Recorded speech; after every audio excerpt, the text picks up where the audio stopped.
and all I remembered from the crash was the sound of screaming metal.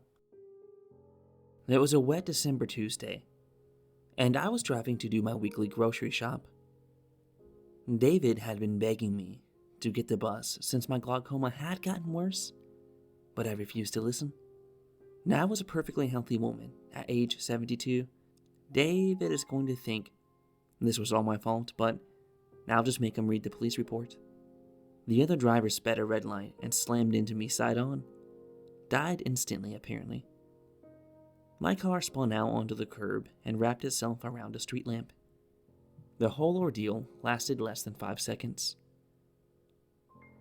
I woke up at St. Anne Hospital a day after. The doctors told me I was in a light coma. Cuts and bruises covered my body, and especially around my eyes where the airbags had deployed.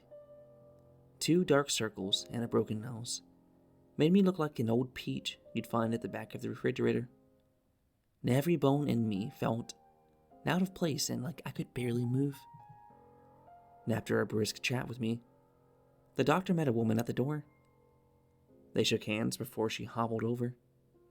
She was tall and thin, with an air of faded glamour. Tightly wound hair, large gold rings, and her crooked body warped in a woolen shawl.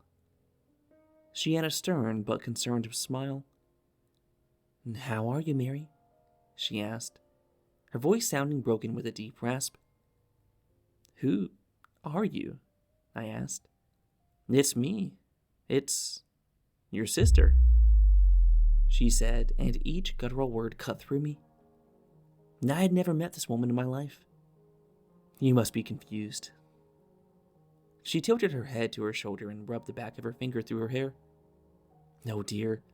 I think you're the one who is a tad confused. You've been in a nasty accident." The pleasantry of her words were undercut by her unnatural voice. And it was then I noticed the cracks in her glamour. Her eyes were round and bulbous, in a state of constant alarm. Her jaw hung lax, revealing the bottom of her yellowing teeth. The white powder she used on her face did little to smooth out the wrinkles on her skin. As she leaned over to kiss my forehead, a dank, boggy stench seeped into my broken nose. "I'm so glad you're okay," she whispered to me. And I raised my arm, sending shooting pains up to my shoulder, and pushed her away. It was an exhausting endeavor, and once the woman stepped back, my arm flopped down to the bed as I gasped for air. "I don't have a sister," I said, straining to get the words out. "The guy you hit died, you know," she said, lifting the shawl back over her shoulder, the beads around her wrist clinking together as she did so. "Now I want to talk to my son," I explained. "David will be able to sort this mess out. He was logical, like his father. May he rest in peace." David lived in Europe doing something with the internet. I didn't understand any of it, but it gave my 2 granddaughters a life I could only have dreamed of. We didn't see eye to eye too often, and I was too emotional, too reckless for David's taste, again, much like his father. But I needed his sensibilities right now. "David's arriving tomorrow, flying back from Zurich just for you," the crooked woman said with a weird smile.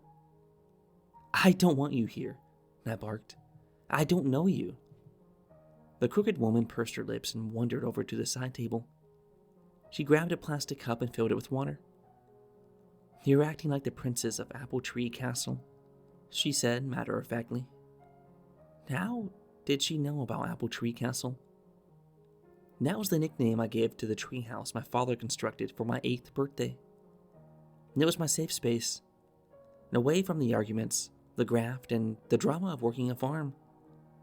He'd even painted the inside of it in off pink, and allowed me to decorate it with old pillows and blankets from the living room.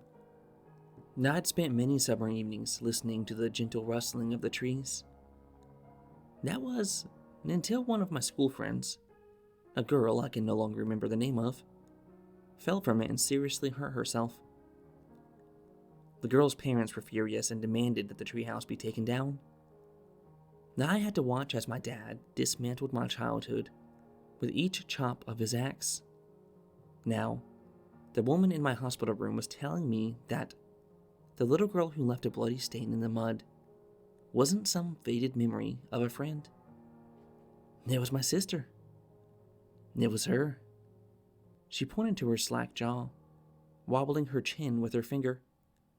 When I fell, I broke my jaw in 3 places, she continued to explain. And I held my eyes shut. I felt disoriented, and my stomach was doing circuits as if it was spinning in the crash. I've never had a sister. I have decades of memories to prove it. But how could she known about my secret haven? Something I haven't spoke about since I was a child. I need to eat, I said, opening my eyes. The woman was standing over me, the small teaspoon in hand and a confused look on her face. In her other hand was an empty yogurt pot. You've just eaten, dear. I looked down on the tray in front of me. An empty crisp packet and a few crumbs of bread was all that was left. The sour taste of old yogurt stuck to my tongue. You're so forgetful. Just like Mama, she said as she carefully placed the spoon and yogurt on the tray. She picked it up and moved it to the table, where several other trays were scattered. How long have I been here for? I asked. She placed her hands on her hips. How many times do I have to tell you? A couple of days. My head throbbed and my jaw ached. And David? David will be here tomorrow. The crooked woman sat down on the sofa, just far enough so my eyes couldn't focus on her. She faded in and out of the shadow. It'll be so lovely to see him again. Did the man in the other car? I started to ask, trailing off. Yes. Instantly, apparently. No pain, just immediate nothingness. Must be nice, in a way. The throbbing in my head turned into a searing pain behind my eyes. Darkness crept across my vision, making it feel as if I was staring down an endless tunnel. Everything hurt. I wanted to be free of this pain, of this awful place. I yearned for nothingness, but I was trapped here with this woman. My sister. And I thought I had been alone for so long, my entire life. But she had supposedly been with me every step of the way. She should understand me better than anyone. What was my dad's nickname for me? I asked. Minnie, like the mouse. The reply came from the darkness. Was that right? I don't remember anymore. I'm so tired. Then sleep, the disembodied voice said. Tell me about Mom and Dad. I said, shutting my eyes. She began, but it was like she was describing my parents from an old photograph. Her words were blurry and unfocused, with small details that felt off. She said that our father had a crook in his nose, but I had never noticed it. And our mother's parting in her hair was to the left, not to the right as I remembered. Was that right? Had I just not paid them any attention? I guess I could have been too busy, wrapped up in my own drama and emotions. She moved on to the stories of our winter getaways, driving up to Scotland in the run-down Volkswagen camper van. And although it wasn't a Volkswagen, it was a Ford. And I remember the little blue logo on the bumper. We went to our favorite campsite in Edinburgh, but I've never been to Edinburgh. Dad used to say it was too expensive, so we'd drive further to Glasgow. And our dog Remy, nor was it Timbo, loved to sit with us in the back seat. These stories were almost true, so close that I wish they had been, that I had a sister, that the whole mess made sense. And all I remember from the crash is the sound of the screaming metal. And I woke up in complete nothingness. Is this what the other driver felt as his face passed through the steering wheel. But the dull green light of a fire alarm brought me back to my hospital room. Dark shapes began to appear as my eyes slowly got used to the lack of light. The stories had stopped, but they'd been replaced by something more sinister. Slow, gurgling breaths came from the darkness, like the sputtering of an engine of an idle camper van. And in the corner of the room by the sofa, now I could make out a blurry figure. In the shadows, it stood motionless, its head turned towards me. "You're not my sister." The smell of sitting water and mud crept from the darkness, but I remained still. "I am now." Jabbed into my arm and yanked them out. I kicked off my duvet, slapping my aching hand against the tubes jabbing into my arm, and yanked them out. And I had to leave. I had to escape the darkness. The machine let out a digital scream. Its screen lit up, casting stark shadows across the floor in front of me, and barely illuminating the door at the other end of the room. The shadows undulated around me. Was it from the screen, or was the crooked woman creeping closer towards me?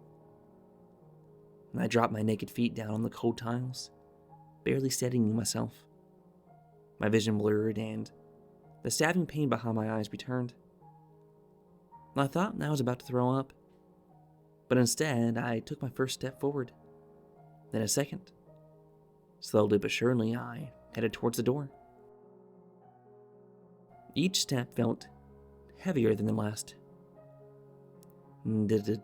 "Don't," came a gargling whisper. The dark blur moved around the corner of my eyes. A hand outstretched. I felt a moist touch against my left shoulder. Pops and crackles erupted in my chest as my breaths became strained. They were turning thick and humid. My voice rasped as I struggled towards the door, and it was like I was drowning in my own bile.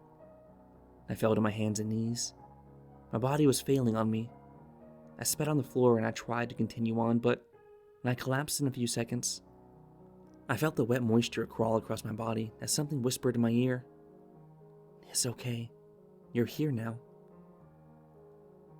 I jolted back awake in my hospital bed.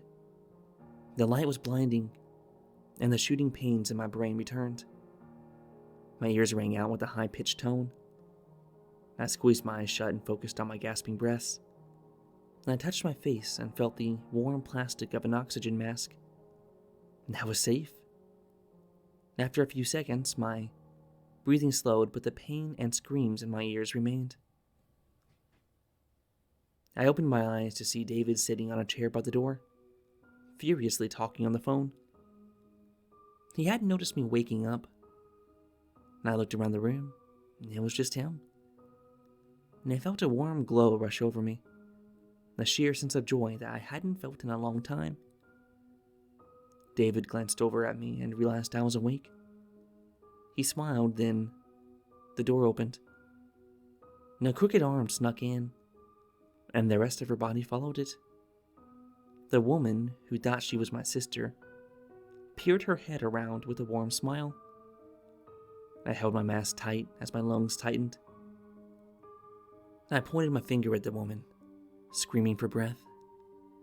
My ears howled with the ringing. David got up and stormed over to the woman. He shook his head. It looked like he was yelling. She was yelling back at him. Did he have no clue who she was? But then he crumpled into her embrace. He shuddered as he let out bellowing cries. She rubbed his back gently, and eyes firmly fixed on me, and a gentle smile covering her face. I ripped off the oxygen mask, trying with all my might to scream, but only gasping gargles came out. David ran over, drying his face with his shirt. He looked at me with genuine concern, a deep pain, as he held onto my shoulder firmly. "It's okay, you're here now," he said. I looked up at his big brown eyes, and then I remembered.